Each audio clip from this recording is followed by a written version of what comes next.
Le grondement hydraulique du chariot élévateur déchira l'air stagnant de l'entrepôt, alors Kelly Brier plaçait une autre palette à sa position désignée. Des gouttes de sueur mouillaient sa chemise de travail grise, malgré le froid mordant d'octobre qui s'insinuait à travers les ouvertures du quai de chargement. Il jeta un coup d'œil rapide à sa montre. 14h47, encore 3 longues heures avant la fin de son service. C'est alors que son téléphone vibra contre sa hanche. Numéro inconnu. Indicatif régional 509 Spokane. Monsieur Brier? Oui, c'est lui. Ici Renavo, de l'école primaire Riverside. Nous avons besoin que vous veniez immédiatement concernant un incident impliquant Levon. Le cœur d'Ellie se serra. Sa main se crispa autour du téléphone. Quel genre d'incident? Demanda-t-il d'une voix tendue. Je préfère en discuter de vive voix. Vous pouvez venir rapidement? 20 minutes, répondit-il déjà en train de marcher vers le bureau du superviseur. Dois-je appeler ma femme? Nous avons déjà essayé de joindre Madame Brier. Elle a indiqué qu'elle n'était pas disponible. Ellie s'arrêta net. Callie avait dit qu'elle n'était pas disponible pour Léon. Très bien. J'arrive. Il repéra son responsable adjoint, Jim, occupé à réapprovisionner les fiches d'inventaire près de la salle de pause. Urgence familiale. Je dois partir. J'espère que tout va bien, répondit Jim sans lever les yeux. Ellie attrapa sa veste et ses clés. Sur le chemin vers son camion, il composa le numéro de Callie. Messagerie directe. Il rappela. Même résultat. À la 3e tentative, elle décrocha. Quoi? Lança-t-elle, sur ce ton tranchant qu'elle adoptait toujours quand il perturbait sa journée. L'école a appelé. Il y a eu un problème avec Levon. Ils veulent nous voir tous les deux. Ce n'est pas mon problème. Débrouille-toi. Ces mots le frappèrent comme une douche glacée. 8 années de mariage, et jamais elle n'avait parlé ainsi de leur fils. Jamais. Callie. Je suis occupé, Ellie. Gère ça tout seul. Bip. Elle raccrocha. Ellie resta figée, fixant l'écran du téléphone pendant 3 secondes. Puis il démarra le moteur. À 15h12 précise, Ellie poussa les portes vitrées de l'école primaire Riverside. Une odeur désinfectante mêlée à celle du papier fraîchement imprimé flottait dans l'air. Ses bottes de travail crissèrent contre le sol ciré. Derrière le comptoir, une secrétaire au visage fin et aux cheveux grisonnants leva les yeux de son écran. Monsieur Brier? Ils vous attendent dans la salle de réunion B. Elle l'accompagna le long d'un couloir décoré de dessins d'enfants, des dindes en papier, des feuilles découpées à la main. Des choses normales. Des choses d'enfants. Rien qui n'indiquait le moindre signe de ce qui avait pu arriver à son fils. Dans la salle de conférence, 4 adultes étaient réunis autour d'une table rectangulaire. Ellie reconnut immédiatement Madame Marie, l'enseignante de Levon, une femme menue d'une 40aine d'années, regard perçant, cheveux châtains striés de gris attachés en queue. À côté d'elle, un homme noir de grande taille portait un uniforme de police. En face, Rena Voss feuilletait un dossier manille. Monsieur Brier, prenez place, je vous en prie, dit Rena en lui désignant une chaise vide. Voici l'officier Coulter, notre agent de liaison scolaire. Ellie serra la main de l'homme, poignet ferme, regard franc. Où est Léon? Il est avec le conseiller pédagogique, Monsieur Harland, répondit Madame Marie. Il s'assure que Léon va bien. Que s'est-il passé? Rena ouvrit le dossier. Aux alentours de 13h30, votre épouse s'est présentée à l'école et a sorti Léon de sa classe sans suivre les procédures de sortie officielles. Quand nous avons tenté d'intervenir, elle s'est montrée agitée. Agitée comment? L'officier Coulter se pencha en avant. Nous avons les enregistrements de sécurité. Souhaitez-vous les visionner? Ellie hocha la tête. Rena sortit une tablette et appuya sur l'écran. Une vidéo en noir et blanc granuleuse s'afficha. L'horodatage indiquait 13h34. On y voyait Callie marchant d'un pas vif dans le couloir principal. Ses talons claquaient contre le sol, son visage fermé, tendu. Elle entre ici dans la classe de Madame Marie, expliqua Rena, tandis que la vidéo passait à un autre angle. On voyait à présent Callie tirant Levon par la main. Le visage du petit garçon levé vers sa mère, la bouche entr'ouverte, comme s'il essayait de parler. Mais Callie ne lui prêtait aucune attention. Elle l'entraînait vers une sortie latérale. Un homme en chemise et cravate s'approcha, grand, cheveux foncés, allure assurée. « C'est Monsieur Harland, notre conseiller scolaire », précisa l'agent Coulter. Callie s'arrêta. Son attitude changea, épaules redressées, menton levé. Elle lui adressa quelques mots. Même sur l'image floue, Ellie perçut le changement dans son langage corporel. Elle devenait animée, presque charmeuse. Harland désigna Levon. Callie se tourna vers son fils et s'accroupit. Elle lui parla doucement pendant plusieurs secondes. Le petit garçon sembla se refermer sur lui-même. Il hocha la tête. Une seule fois. Puis Callie se releva et elle sortit seule par la porte latérale. Levon resta dans le couloir avec Harland. Les épaules du garçon tremblaient. Elle l'a laissé, dit Ellie d'une voix plate. Monsieur Harland l'a amené au bureau, expliqua Madame Marie. Levon était bouleversé, en larmes. Il ne voulait pas dire ce qui s'était passé. Ellie fixait la vidéo. L'horodatage défilait, 13h37. 3 minutes d'enregistrement. 3 minutes qui ne voulaient rien dire.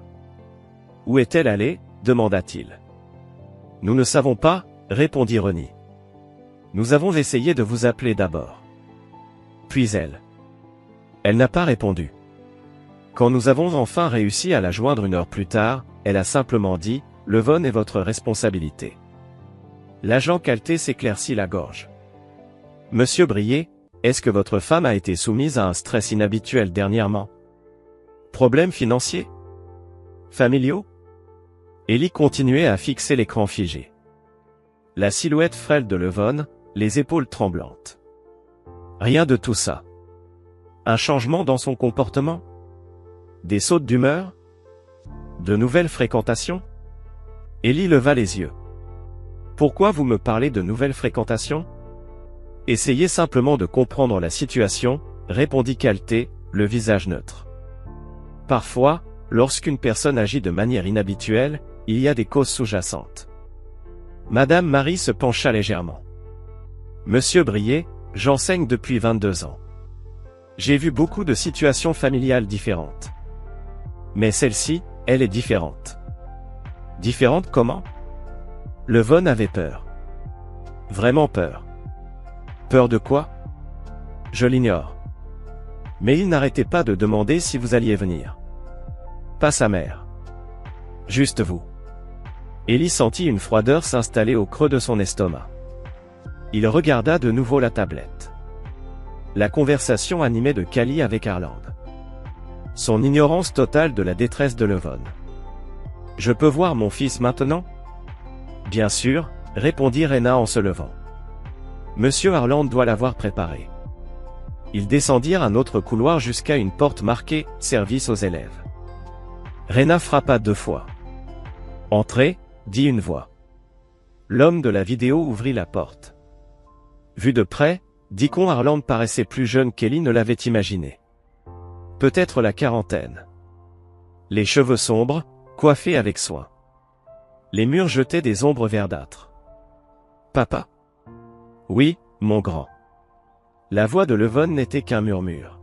« Maman a dit de ne pas parler de ce qu'il s'est passé aujourd'hui. » Ellie s'assit au bord du lit. « Qu'est-ce qu'elle t'a dit exactement ?»« Elle a dit que ça restait entre nous. Que tu ne comprendrais pas. » « Comprendre quoi ?»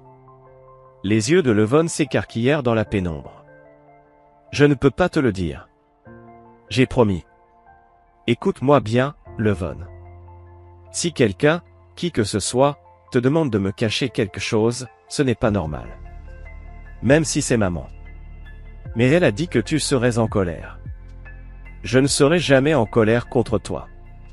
Tu comprends? » Levon hocha la tête. Mais Ellie pouvait lire la confusion dans son regard. 8 ans à peine. Et déjà, on lui apprenait à garder des secrets. En bas, Callie rangeait le lave-vaisselle. Elle ne leva même pas les yeux quand Ellie entra dans la cuisine. « Il a peur » dit-il. Les enfants ont peur. Et puis ça passe. Peur de quoi, Callie? Elle referma le lave-vaisselle et se retourna. Peut-être qu'il a peur parce que son père agit de manière paranoïaque. Peut-être qu'il sent que tu me traites comme une criminelle.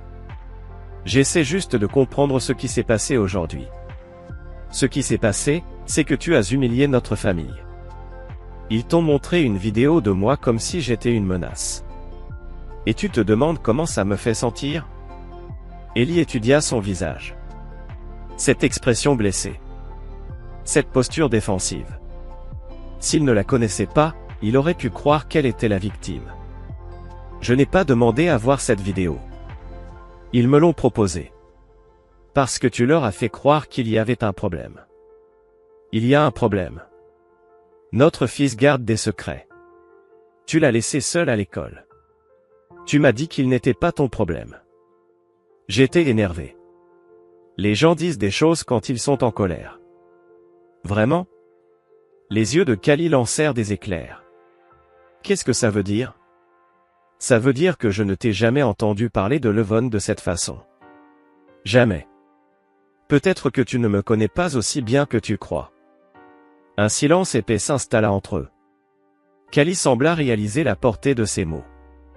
Son expression s'adoucit un peu.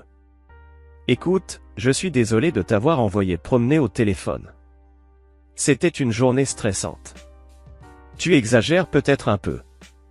Ellie hocha la tête. Peut-être. Mais lorsqu'il monta voir Levon une dernière fois, il avait déjà un plan pour demain. Il allait tout noter. Les conversations. Les comportements. Les heures. Les dates. Car Callie avait raison sur un point. Il ne la connaissait pas aussi bien qu'il le pensait. Et ça allait changer. Le lendemain matin, Ellie déposa Levon à l'école 10 minutes avant la première sonnerie. Il voulait parler à Madame Marie.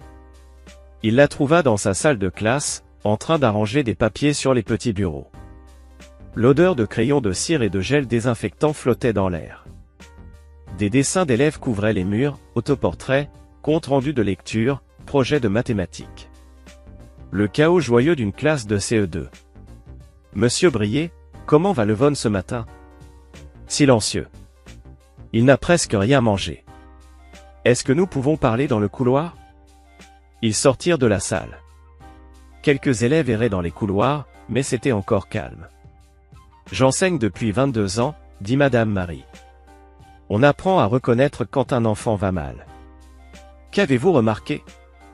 Il y a 3 semaines, Levon était un autre enfant. Sociable. Curieux. Toujours la main levée. Et puis, il a changé. Il a arrêté de participer. Il demande à aller à l'infirmerie. Hier n'était pas la première fois qu'il semblait anxieux. Ellie sentit son estomac se nouer. Il s'est passé quelque chose, il y a 3 semaines? Pas à ma connaissance. Mais un enfant ne change pas comme ça sans raison. Une silhouette s'approcha au fond du couloir. C'était Deacon Harland, avec un gobelet de café et une chemise pleine de documents. Il sourit en les voyant. Bonjour, Madame Marie. Monsieur Brier. Heureux de vous revoir. Ellie lui serra la main. J'espère que Levon va mieux aujourd'hui. Parfois, le stress familial se manifeste à l'école, dit Harland. Les enfants sont sensibles. Ils ressentent les tensions, les changements d'habitude. Son ton était compatissant. Professionnel. A-t-il eu quelque chose d'inhabituel chez vous récemment? Ellie scruta le visage de Harland.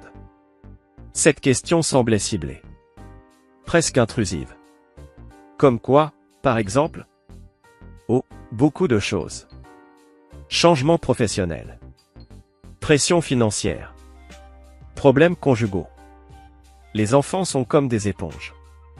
Madame Marie se tortilla légèrement à côté de lui. Monsieur Harland. Je sais, chaque famille traverse des épreuves, dit Harland. L'important, c'est de s'assurer que Levon se sente soutenu. Je suis toujours disponible si vous avez besoin de quelqu'un pour lui parler. Merci, répondit Ellie. Mais Levon me parle. Bien sûr. Mais parfois, les enfants s'ouvrent plus facilement à un tiers neutre. Quelqu'un en dehors du cadre familial. Quelque chose dans le ton de Harland hérissa Ellie. Les mots étaient polis. Le ton, professionnel. Mais cela sonnait comme une offre déguisée. Je vais y réfléchir. Faites-le. Levon est un enfant spécial. Il mérite tout le soutien possible. Harland s'éloigna. Ses pas résonnaient dans le couloir vide. Je ne l'aime pas, dit doucement Madame Marie. Ellie la regarda. Pourquoi? Il est ici depuis 2 ans. Et chaque fois qu'un enfant a des problèmes de comportement, il s'en mêle. Toujours très concerné. Très professionnel. Mais quoi? Les enfants ne s'améliorent pas après avoir passé du temps avec lui. En fait, ils se renferment davantage. La première sonnerie retentit. Des élèves envahirent les couloirs. Des sacs à dos rebondissaient. Des voix résonnaient. Madame Marie, si vous remarquez quoi que ce soit d'autre, même le moindre détail, vous me le direz? Bien sûr. En quittant l'école, Ellie passa devant le bureau principal. À travers les vitres, il aperçut Harland parlant avec Rena. Ils examinaient un dossier. Harland pointait quelque chose sur les pages, parlant avec animation. Rena hochait la tête. Et il prit des notes sur un bloc-notes juridique. Ellie fit une pause. Le dossier qu'il tenait entre les mains était épais, bien trop épais pour un simple rapport d'incident. L'agent Coulter apparut à ses côtés. « Bonjour, monsieur Brier. »« Agent Coulter, je peux vous poser une question ?»« Bien sûr. »« Que savez-vous sur Harland ?» Coulter jeta un coup d'œil vers les fenêtres du bureau, puis revint à Ellie, l'air méfiant. « Pourquoi cette question ?»« Juste, par curiosité. Levon passe pas mal de temps avec lui. »« Écoutez, j'aime pas dire du mal de mes collègues, » répondit prudemment Coulter. « Mais si j'avais un enfant, je préférerais qu'il évite de passer du temps seul avec Harland. »« Pourquoi ?»« Rien que je puisse prouver. Juste, un instinct. Après 20 ans comme flic, on apprend à faire confiance à son intuition. Et que vous dit votre intuition à propos de lui ?» Coulter resta silencieux un moment.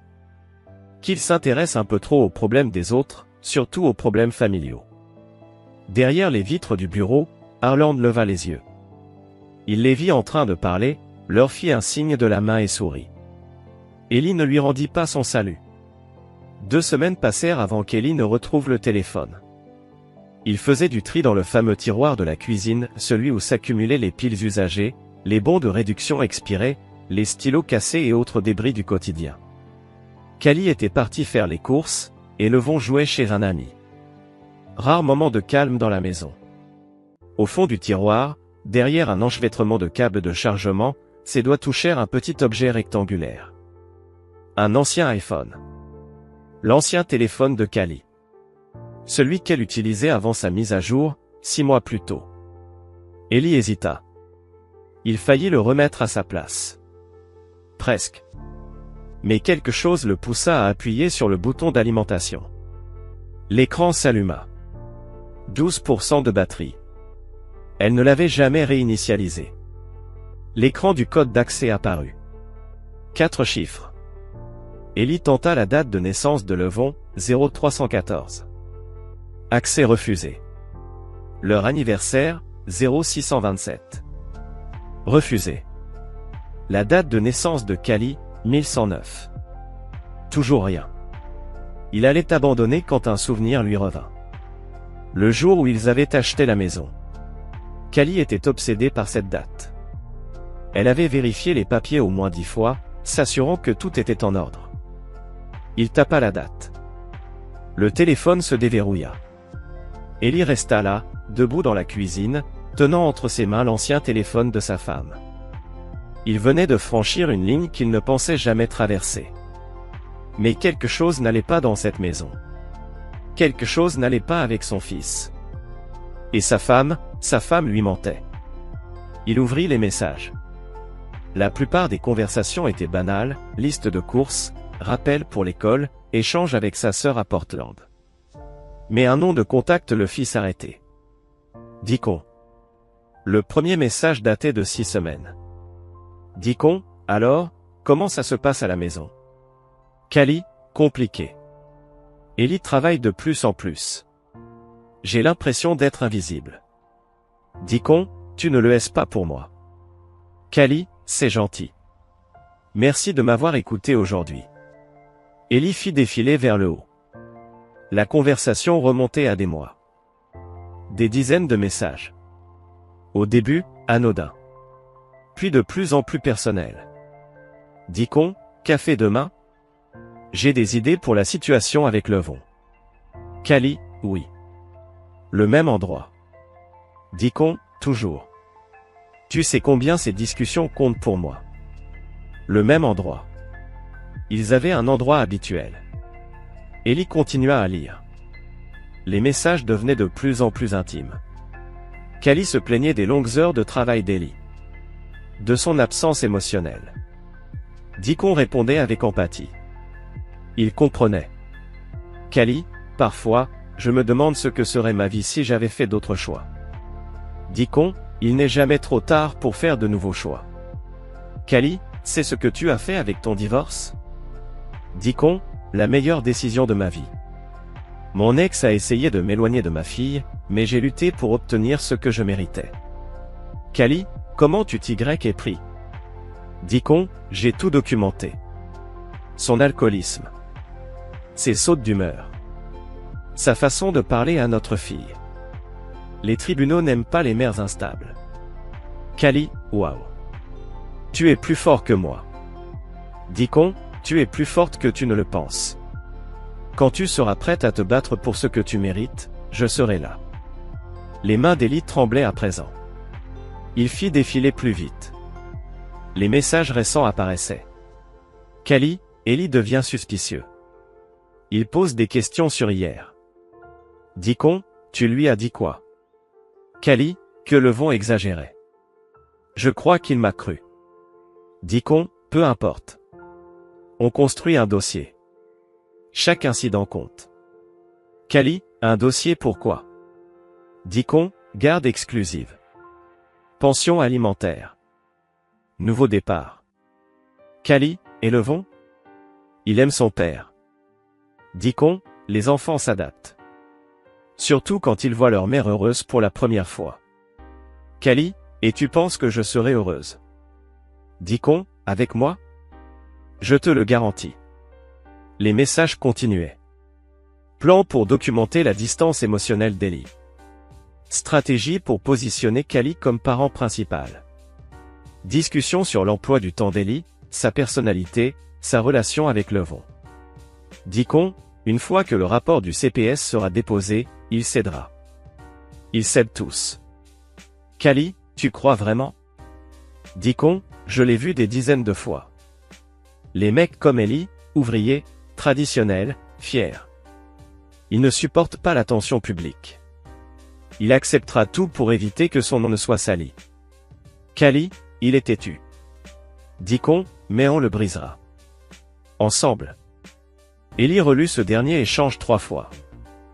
On le brisera. Ensemble. Il y avait aussi des photos. Kali dans le bureau de Dit-on, assise près de lui. Kali dans un restaurant, souriant à quelqu'un de l'autre côté de la table. L'angle de la photo suggérait que c'était Dit-on qui l'avait prise. Le dernier message datait de la veille. Dit-on, phase 2 commence la semaine prochaine. Prête? Kali, c'est quoi la phase 2? Dit-on, Levon doit commencer à parler des problèmes à la maison. Je travaillerai ça avec lui pendant nos séances. Kali, séance. Dit-on, j'ai recommandé un suivi hebdomadaire pour son anxiété. Rena a déjà approuvé. Kali, et tu vas lui dire de dire quoi? Dit-on, rien de dramatique.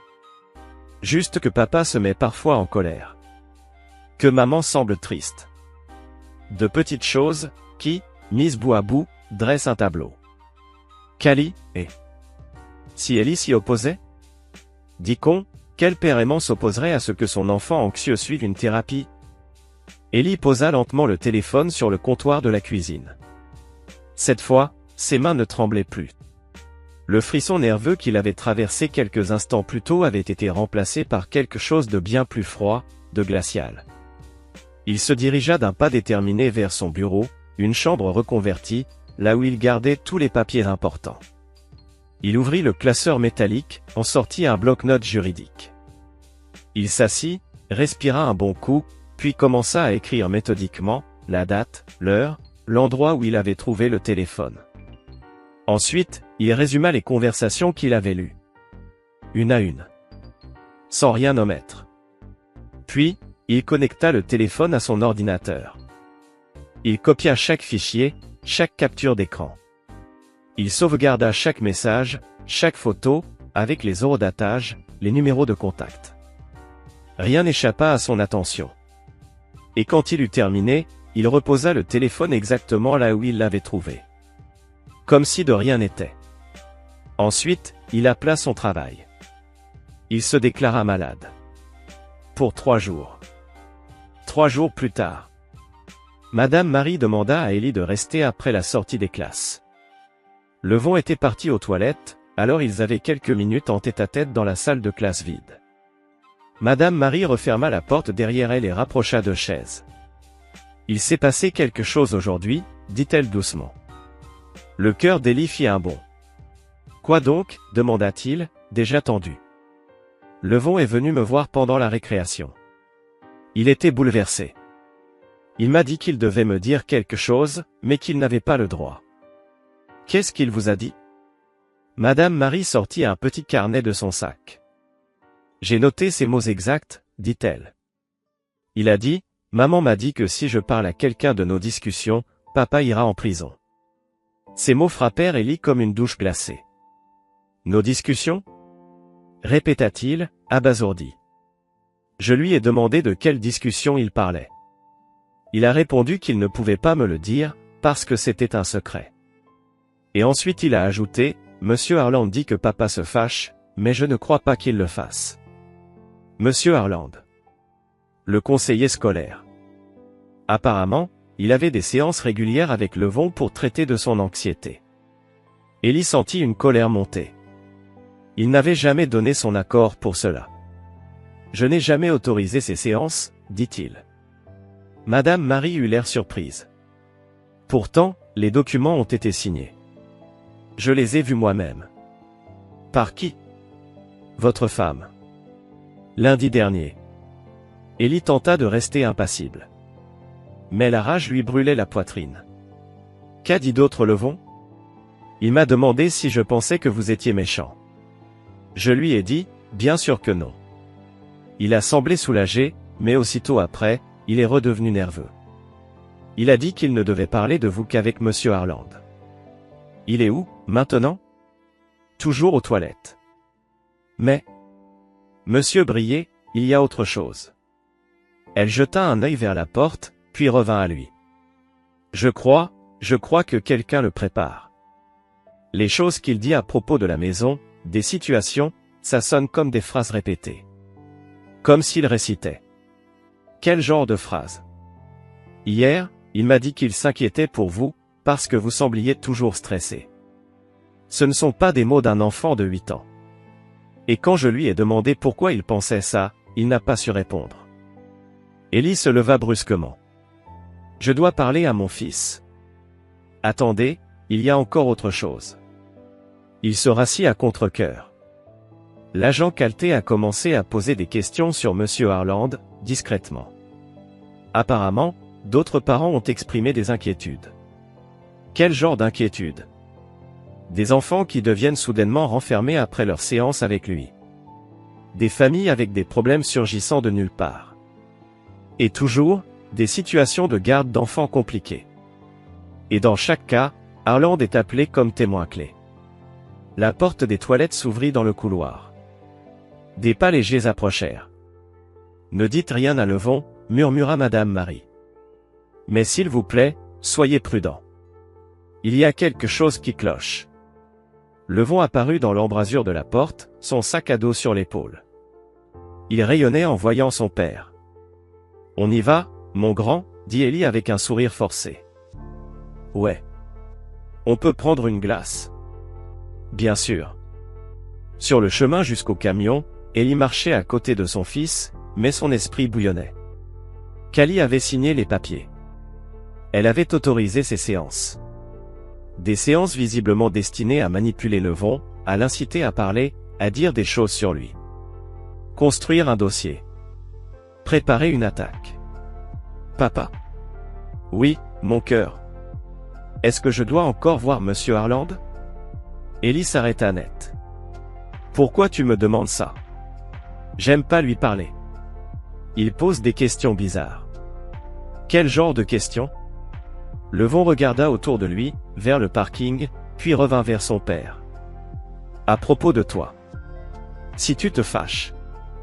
Si maman est triste. Et tu lui dis quoi? Que tu te fâches pas. Mais il pose toujours les mêmes questions. Ellie s'agenouilla près du camion. Écoute-moi, Levon. Tu n'as jamais à répondre à des questions qui te mettent mal à l'aise. Même si c'est un adulte. Même si c'est quelqu'un de l'école. Mais Monsieur Harland dit que je dois parler de mes sentiments. Tu peux parler de tes sentiments avec moi. Ou avec maman. Ou avec Madame Marie. Mais tu n'as pas à parler à Monsieur Harland si tu ne veux pas. Vraiment? Vraiment. Un soulagement sincère passa sur le visage de Levon. C'est bien. Parce que ça me fait bizarre. Ce soir-là, une fois Levon endormi, Ellie alla trouver Callie dans le salon. Elle pliait du linge, méthodique, froide. Tu as signé des papiers pour que Levon voie le conseiller scolaire? Elle ne leva même pas les yeux. Il est anxieux. Je pensais que ça l'aiderait. Tu n'en as même pas parlé avec moi? Depuis quand j'ai besoin de ton autorisation pour aider notre fils? Depuis toujours. On prend les décisions ensemble.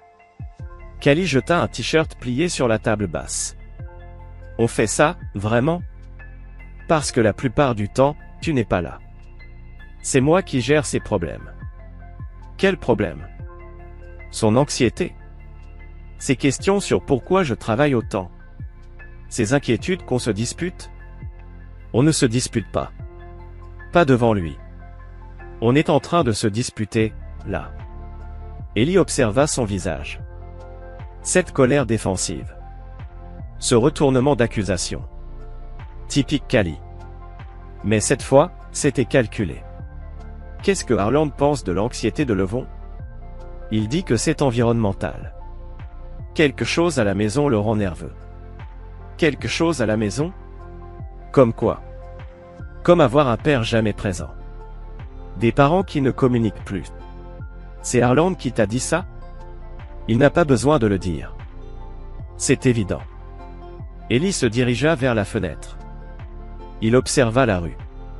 Tori Finch ramenait ses poubelles du trottoir. Une soirée banale de banlieue. Un quartier normal. Mais rien dans sa vie ne lui semblait normal.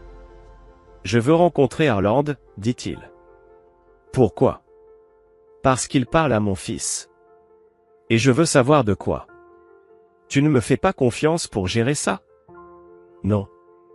Je ne lui fais pas confiance à lui. Callie changea d'expression. Une surprise, puis une lueur de panique. Pourquoi tu dis ça? Parce que quelque chose cloche, Callie. Tout cloche. Elle se leva, les vêtements pliés tombant à terre. Tu deviens parano. Vraiment? Oui. Et c'est exactement ce genre de comportement qui inquiète Levon. Qu'est-ce que ça veut dire? Rien. Laisse tomber. Mais Ellie ne laissa pas tomber. Il monta à l'étage. Et sur son bloc-notes juridique, il ajouta une nouvelle entrée, heure, date, citations exactes. Le dossier qu'on construisait contre lui, il commençait à en construire un aussi. Samedi matin. Ellie lavait son camion dans l'allée. Le soleil brillait faiblement. L'eau coulait sur le bitume. C'est alors que Tori Finch s'approcha depuis la maison voisine. Elle portait des gants de jardinage et une petite pelle. Ses cheveux gris étaient attachés en queue de cheval, d'une manière pratique. Bonjour, Ellie. Bonjour, Tori. Elle s'arrêta à la limite de leur propriété, juste à la clôture. Et elle se mit à creuser autour d'un rosier, mais ses gestes semblaient distraits, hésitants. « Je peux te poser une question ?» dit-elle après quelques minutes. « Bien sûr. Est-ce que tout va bien avec Callie ?» Ellie posa son éponge. « Pourquoi tu demandes ça ?»« Parce que, j'ai remarqué certaines choses. Quand on vit seul, on devient attentive, on capte des détails. » « Quel genre de choses ?» Tori jeta un coup d'œil en direction de la maison des Brier, puis ramena son regard vers lui. « Elle reçoit beaucoup de visites, ces derniers temps. En journée. Quand tu es au travail. » « Des visites ?» Un homme conduit une berline bleu foncé. Il est venu 3 fois cette semaine. Ellie sentit son cœur s'accélérer. « Tu as vu à quoi il ressemblait ? Grand. Cheveux foncés. Bien habillé, il a l'air d'un professionnel. » « Dis-qu'on » murmura Ellie. « Combien de temps reste-t-il en général ? » Environ 1 heure. Parfois, elle sort et monte dans sa voiture. Il reste là, à parler pendant peut-être 20 minutes, puis il repart. « Tu les as vus hier ? Jeudi ? Vers 2 heures ? Oui. » Elle avait l'air bouleversée quand elle est rentrée. Jeudi. Le jour après qu'Ellie avait trouvé le téléphone. « Tori, je peux te demander un service ? » Elle posa sa pelle. « Bien sûr. Si tu revois cette voiture, est-ce que tu pourrais me prévenir ? Peut-être même prendre une photo de la plaque d'immatriculation ? Tu as des ennuis ? » Ellie regarda sa voisine. Tori vivait sur Elm Street depuis 15 ans, bien avant la mort de son mari. Elle était discrète, observatrice, et ne se mêlait pas des affaires des autres. Mais elle était aussi farouchement protectrice envers son quartier. « Je crois que oui, mais je n'ai pas encore de preuves. Que veux-tu que je fasse ? » Ellie sortit son téléphone et lui donna son numéro. « Envoie-moi un message si tu vois quoi que ce soit. Heure, date, combien de temps il reste. » C'est noté. Cet après-midi-là, pendant que Callie faisait les courses et que Levon jouait dans le jardin, le téléphone d'Ellie vibra. Un texto de Tori. Berline foncée vient d'arriver. Elle sort. Ellie se précipita à la fenêtre du salon. À travers les rideaux, il aperçut Callie qui marchait vers une voiture garée de l'autre côté de la rue. Une berline bleu foncé. Exactement comme Tori l'avait décrite. Callie monta côté passager. De là où il était, Ellie ne pouvait pas distinguer clairement le conducteur, mais la silhouette correspondait à celle de Deacon. Ils restèrent dans la voiture pendant 25 minutes. Ils pouvaient voir l'ombre de Callie, très animée, gesticulant avec ses mains. Ce qu'ils discutaient semblait intense. Quand elle descendit de la voiture, son visage était rouge. Elle se recoiffa rapidement et retourna vers la maison comme si de rien n'était. Ellie était dans la cuisine quand elle franchit la porte d'entrée. « Alors, les courses ? » ?»« Ça va. Le trafic était horrible. » Elle posa les sacs sur le comptoir et commença à les déballer rapidement, de manière distraite. « Tu as rien oublié ? Tu as été parti 2 heures, ça fait long pour quelques courses, non ? Je me suis aussi arrêté à la banque et à la pharmacie. » Elle évita soigneusement son regard en parlant. « Ça te pose un problème ? » ?»« Bien sûr que non. Je suis juste curieux. » Mais plus tard, Ellie vérifia le ticket de caisse. L'heure indiquée sur le reçu montrait qu'elle était restée seulement 43 minutes dans le magasin. Ce soir-là, son téléphone vibra de nouveau. Un autre message de Tori. « Tu veux parler ? Je suis sur mon Porsche. » Ellie dit à Callie qu'il allait relever le courrier et sortit. Tori était assise sur sa balançoire, une tasse de thé fumant entre les mains. « J'ai le numéro de la plaque, » dit-elle doucement. Elle lui tendit un petit papier, soigneusement plié, où le numéro était écrit avec une écriture soignée. « Merci, » dit-il. « Ellie, je ne sais pas ce qui se passe, mais je veux que tu saches quelque chose. Si tu as besoin d'aide, si tu as besoin que quelqu'un garde un œil sur Levon ou soit témoin de quelque chose, je suis là. » Pourquoi ? Parce que, j'ai déjà vu ça. Mon cousin a traversé quelque chose de similaire il y a 15 ans. Sa femme. Son amant. Une histoire de garde d'enfant. Ça a failli le détruire. Qu'est-ce qui s'est passé? Il a compris trop tard. Il a perdu ses enfants pendant 2 ans, le temps que les tribunaux règlent tout ça. Quand il les a récupérés, ils étaient déjà montés contre lui. Ellie sentit une froideur lui glacer l'estomac. Comment il s'en est sorti?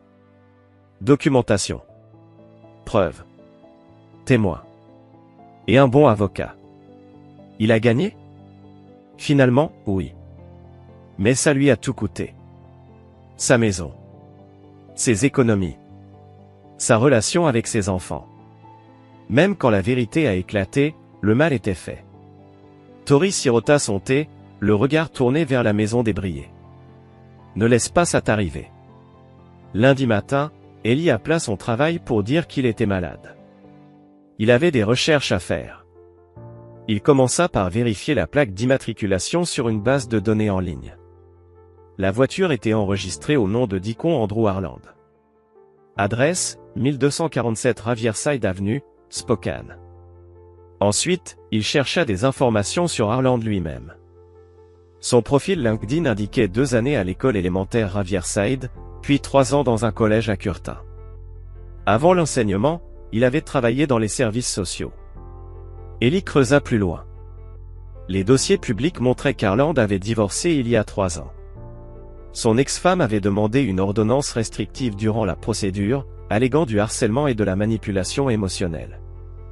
L'ordonnance avait été annulée dans le cadre du règlement du divorce. Plus inquiétant encore, 2 familles à Kurda avaient déposé des plaintes contre Harland durant son passage au collège. Les 2 l'accusaient de méthodes de conseil inappropriées et de dépassement de ses fonctions. Aucune action officielle n'avait été engagée. Ellie imprima tout. Puis il se rendit à l'école élémentaire Riverside.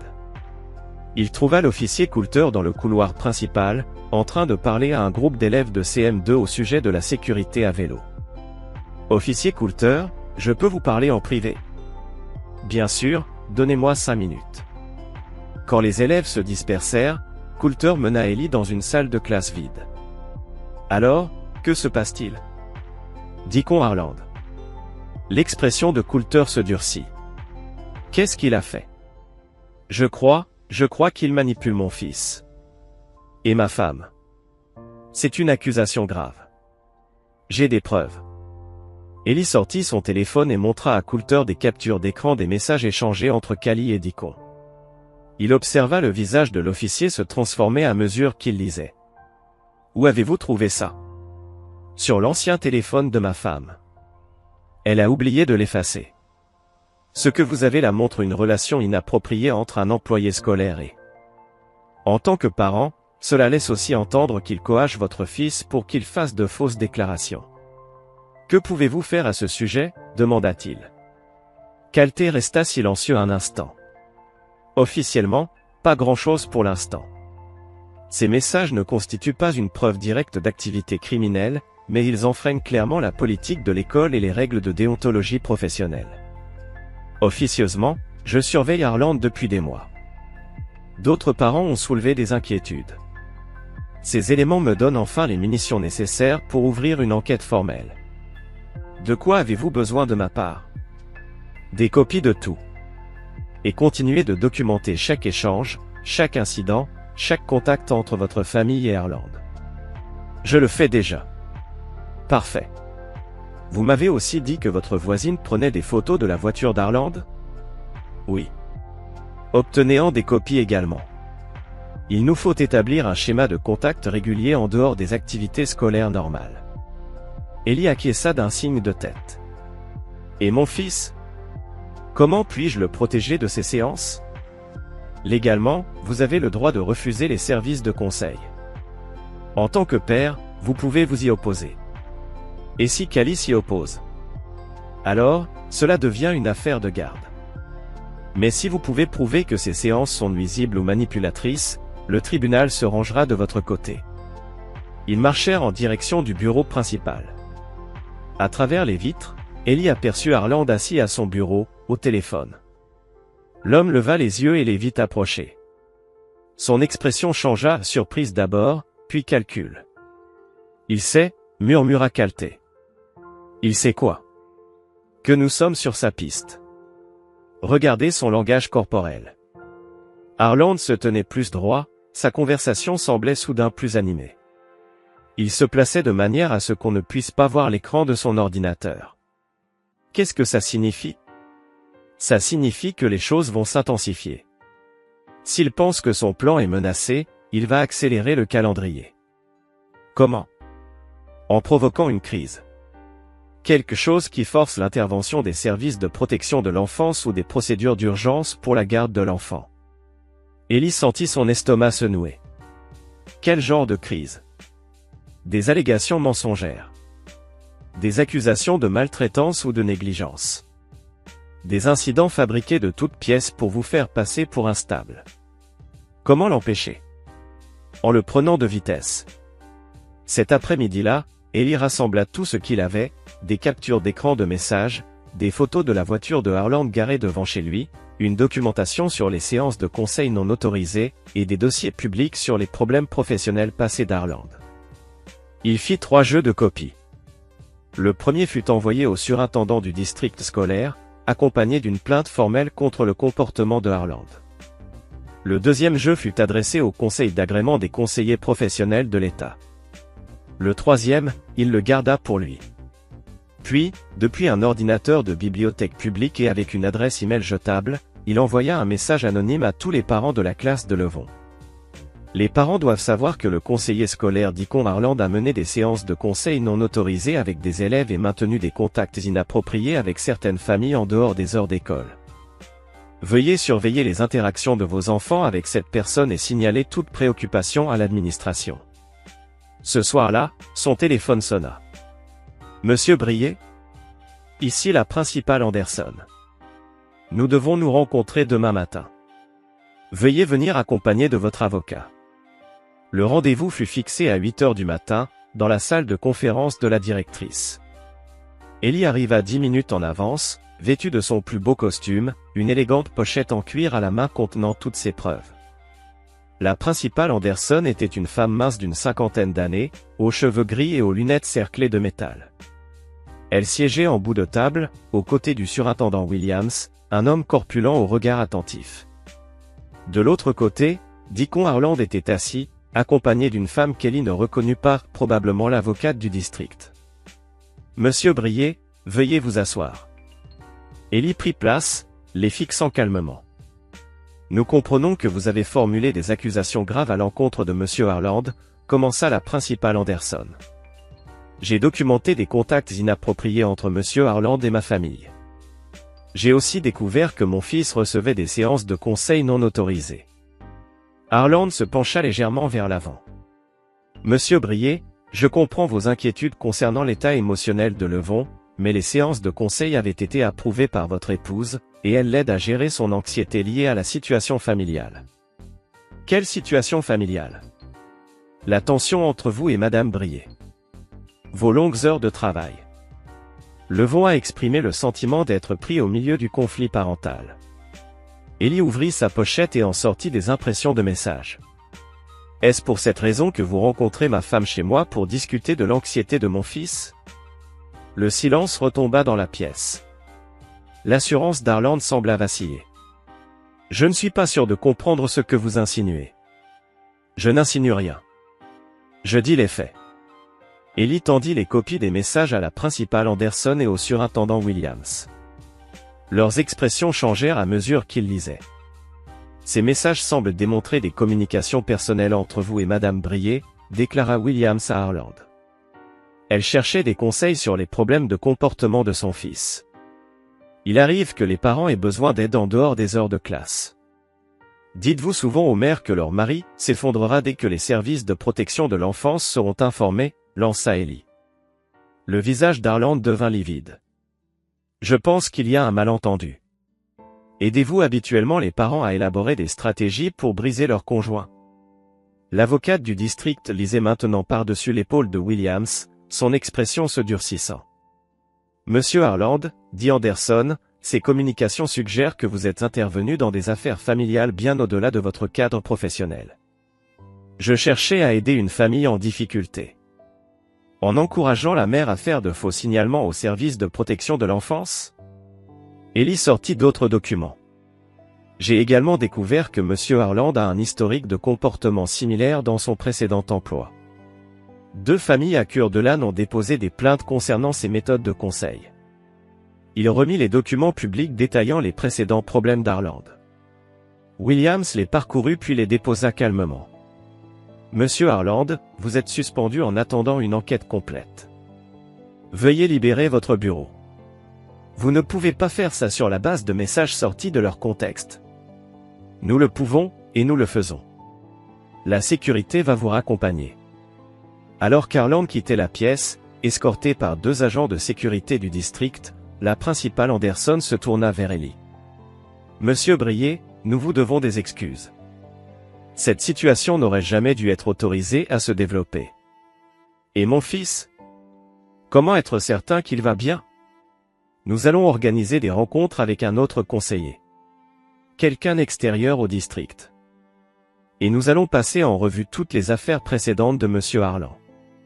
Ellie rentra chez lui avec la sensation d'avoir remporté une première bataille. Mais il savait que la guerre était loin d'être terminée. Cet après-midi-là, Callie déposa une requête officielle pour une séparation légale et la garde exclusive de Levon. Les documents du tribunal furent remis directement à son lieu de travail par un shérif adjoint. Ellie lut la requête dans la salle de repos de l'entrepôt, entourée du vacarme assourdissant des chariots élévateurs et des machines industrielles. D'après les accusations formulées, Ellie était décrit comme émotionnellement instable et potentiellement dangereux pour l'enfant mineur. La requête pointait son comportement obsessionnel, ses accusations paranoïaques contre le personnel scolaire, et son incapacité à conserver un emploi stable en raison d'absences fréquentes.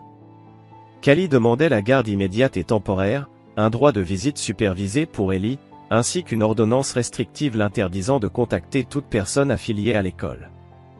L'audience était fixée au vendredi suivant, dans 3 jours.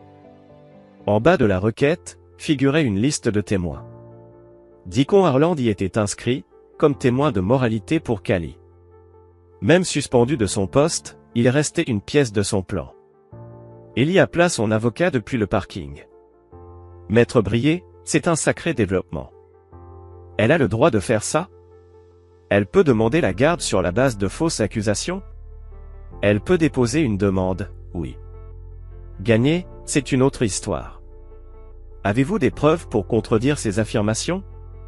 J'ai des preuves qu'elle planifie cela depuis des mois. Qu'elle et Harland manipulent mon fils, et qu'il me piège. Très bien. Apportez-moi tout demain matin à mon cabinet. Nous préparerons notre réponse. Et Levon? Et si elle essaie de l'emmener avant l'audience? L'accord de garde actuel reste en vigueur jusqu'à ce que le tribunal statue. Mais, monsieur Brier, soyez extrêmement prudent jusqu'à vendredi. Ne leur donnez aucune munition. Ce soir-là, Ellie alla chercher Levon à l'école, comme d'habitude. Le garçon paraissait plus léger, moins tendu. Papa. Madame Marie a dit que je ne verrai plus monsieur Harland. C'est exact. Et tu en penses quoi? C'est bien. Il me mettait mal à l'aise. Sur le chemin du retour, le téléphone d'Ellie vibra. Un message de Tori. Callie avait des cartons dans sa voiture ce matin. Et des valises aussi. Je me suis dit que tu devrais le savoir. Le cœur d'Ellie se serra. Levon, est-ce que maman t'a parlé d'un voyage? Elle a dit qu'on irait peut-être chez tante Sarah pendant un moment. La sœur de Callie vivait dans l'Oregon. Si elle emmenait Levon là-bas, tout deviendrait infiniment plus compliqué. Et elle a dit ça quand? Ce matin. Elle m'a dit de prendre des vêtements, mais de ne pas te le dire. C'était censé être une surprise. Ellie gara sa voiture dans l'allée. Celle de Callie n'y était plus. En entrant dans la maison, il vit des signes de départ précipités, tiroirs ouverts, cintres jetés sur le lit, la boîte à jouets de Levon vidée. Son téléphone sonna. C'était Callie. Salut Ellie. Je suis chez ma sœur avec Levon. On a besoin de temps pour réfléchir. Ramène-le à la maison. Je ne pense pas que ce soit une bonne idée pour l'instant. Tu as eu des comportements instables dernièrement. Levon a besoin de stabilité. Cali, si tu ne le ramènes pas ce soir, j'appelle la police. Fais ce que tu crois juste. Moi, je protège mon fils. Elle raccrocha. Ellie appela aussitôt son avocat. Elle n'a pas le droit de faire ça, n'est-ce pas? Techniquement non. L'accord de garde est toujours valide. Mais si elle prétend avoir eu peur pour la sécurité de l'enfant, ça complique les choses. Que dois-je faire? Dépose une requête d'urgence demain matin. Exige le retour immédiat de l'enfant. Et documente tout, les valises, les signes de préparation, le fait que Levon ait mentionné la surprise. Et ça suffira. Si vous prouvez que c'était prémédité et non une réaction de peur, oui. Les tribunaux détestent les enlèvements parentaux. Cette nuit-là, Ellie resta seule dans sa maison. Il se préparait à la guerre.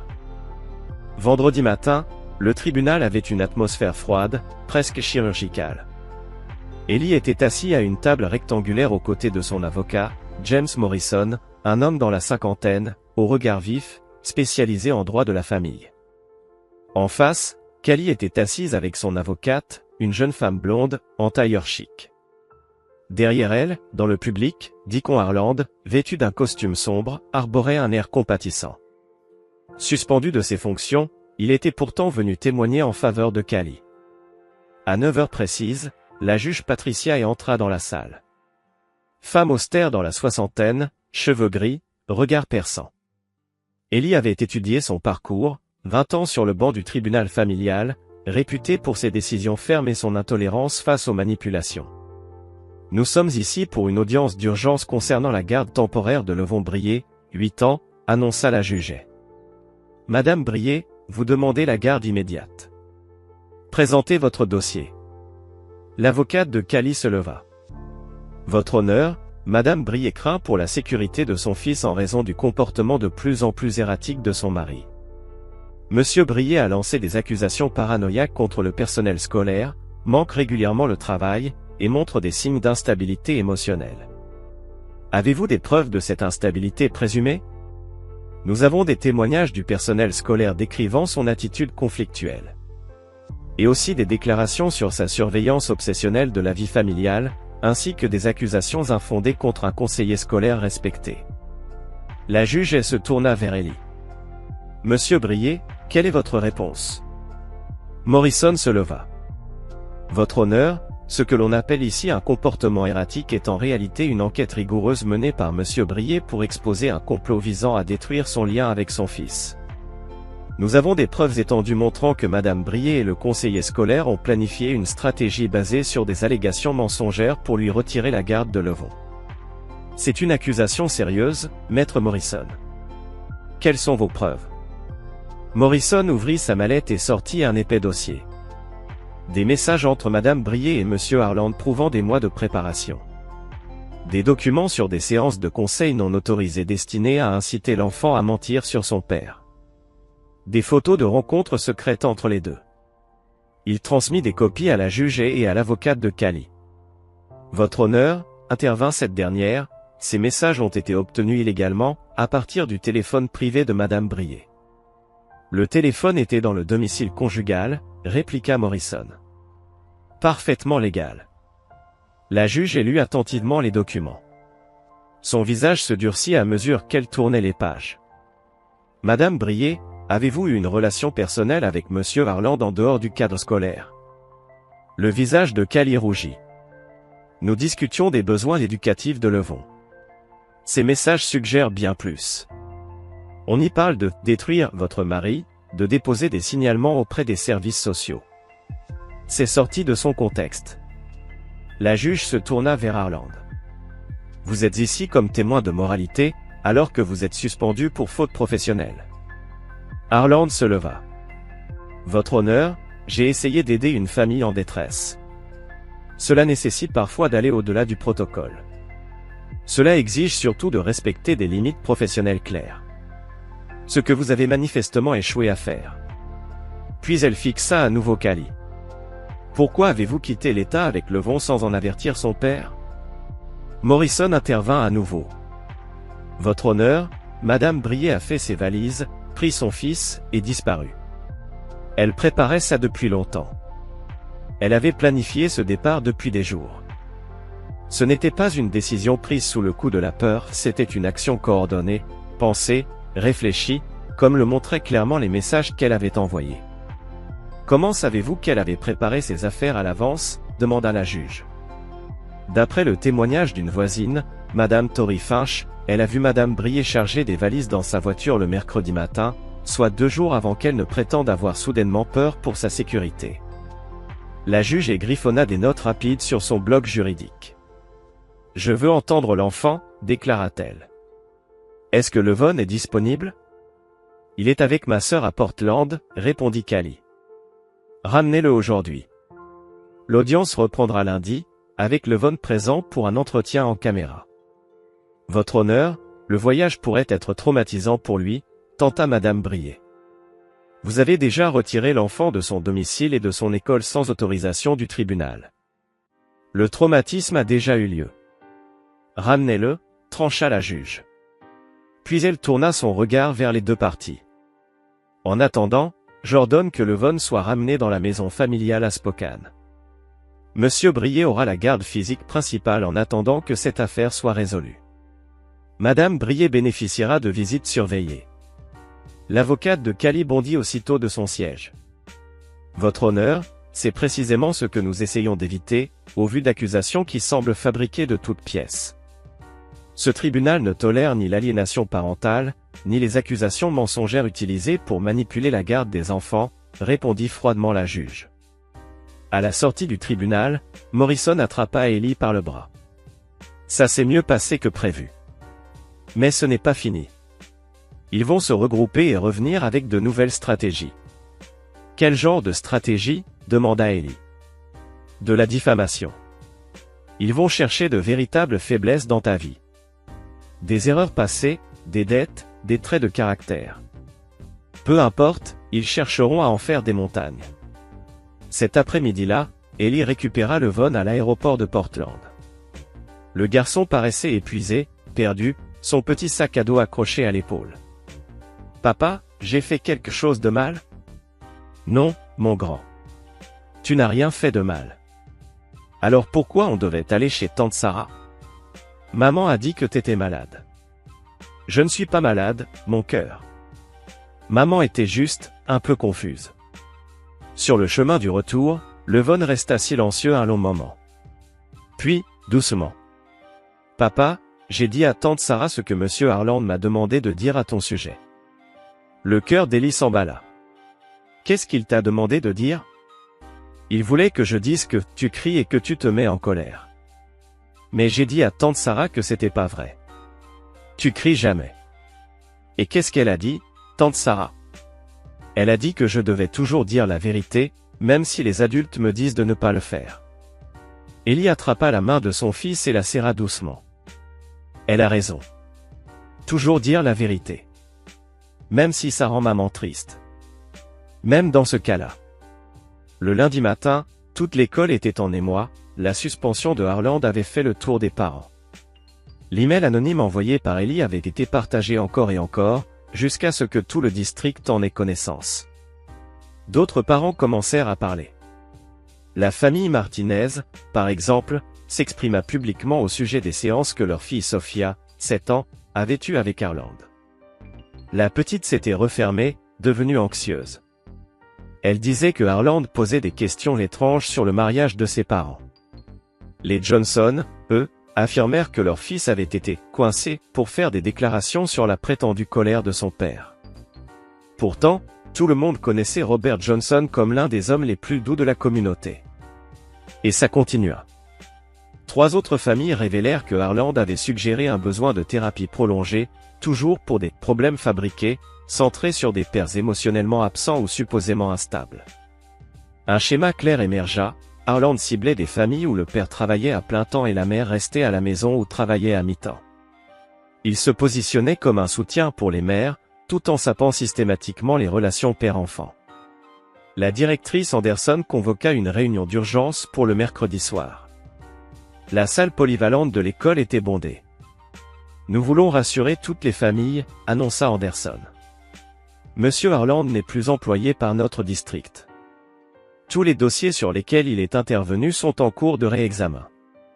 Un soutien alternatif est proposé à chaque enfant concerné. Une mère leva la main. Comment cela a-t-il pu durer aussi longtemps sans que personne ne remarque quoi que ce soit? Nous menons une enquête complète sur nos procédures internes. Il est clair que nous avons failli dans notre devoir de vigilance. Un autre parent. Et en termes de responsabilité? Si nos enfants ont été manipulés, si on leur a fait dire des choses fausses, quel recours avons-nous? L'avocat du district prit la parole. Nous sommes prêts à coopérer avec toutes les familles affectées pour évaluer les préjudices subis. À la fin de la réunion, plusieurs parents vinrent vers Ellie. Merci d'avoir eu le courage de parler, dit Maria Martinez. Si tu ne l'avais pas fait, Sophia aurait pu être manipulée pendant des mois. Robert Johnson lui serra la main. Je ne sais pas comment t'as compris tout ça, mais t'as probablement sauvé pas mal de familles. Mais certains continuaient à défendre Harland. Une poignée de parents convaincus qu'il était victime d'un bouc émissaire. Ils murmuraient qu'Ellie était un homme rancunier, qui avait détruit la carrière d'un bon conseiller pour des raisons personnelles. Callie faisait partie de ce groupe. Le jeudi, elle apparut à la télévision locale, en larmes, défendant Harland. Dit qu'on voulait aider les familles, sanglota-t-elle en s'essuyant les yeux. Il aimait les enfants.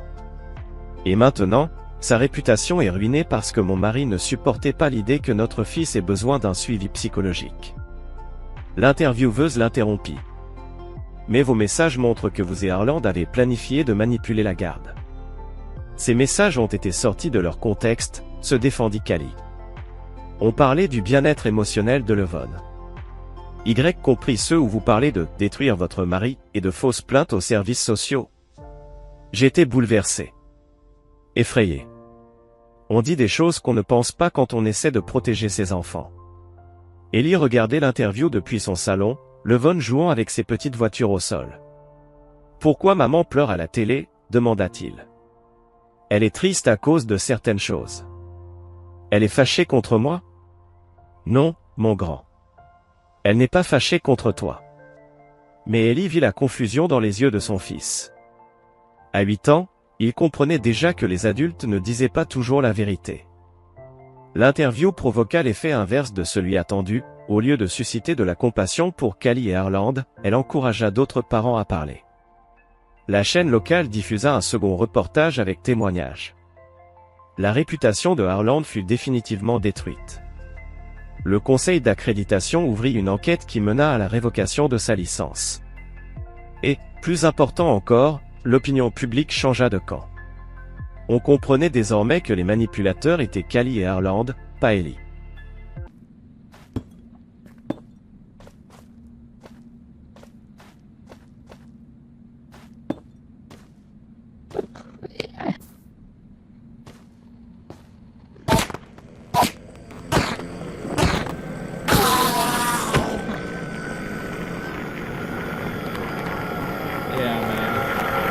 It's bedtime. Good night, Sharon. Good night, Dylan. Thanks for watching, man.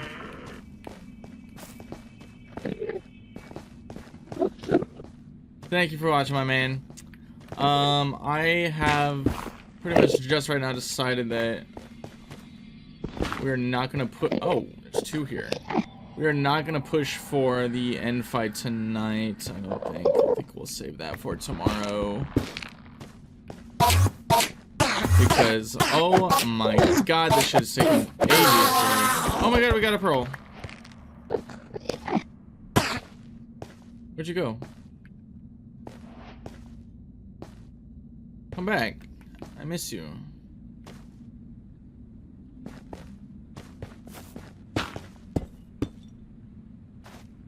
Okay, there's two here. That's good. I'm starting to run out of blocks.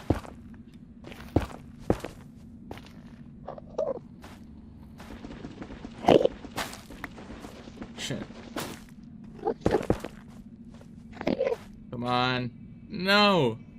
He got shot by a blaze that spawned in the fortress that's over here. Excellent, excellent. Oh, thank God.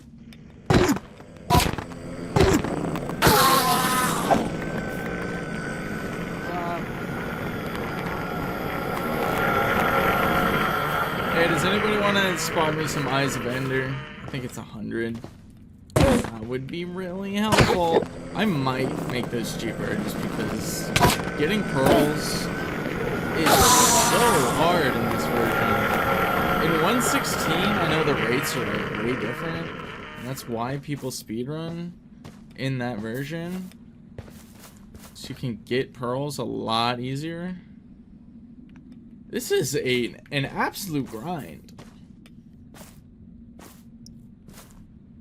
Ooh, Are You Sitting losing 2,000 mana? That's tough. RIP, Are You Sitting?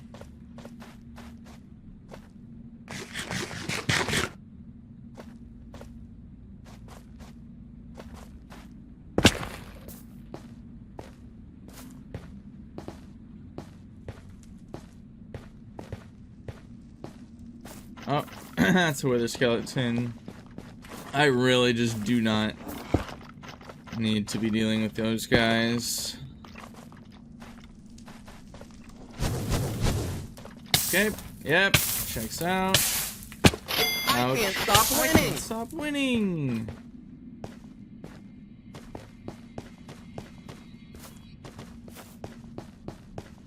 Yes, my gamblers. Oh. Wow. Am I that desperate to go after that guy? I don't know.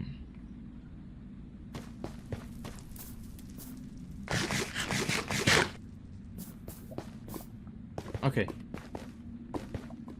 That guy's gonna drop and attack me, I think. Yep. Should have taken a shit ton of damage there. Okay, good. No, drop. Let's go.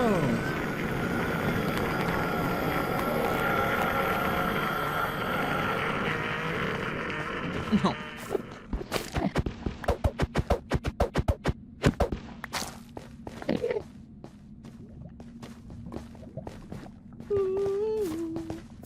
Come here. Please. Not even placing there.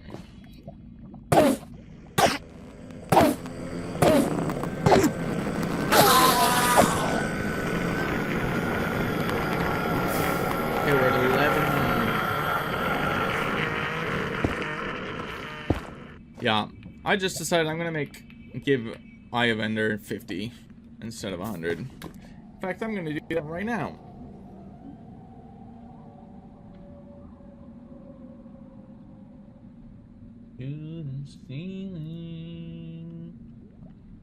Scroll, scroll, scroll. Oh, I can do it.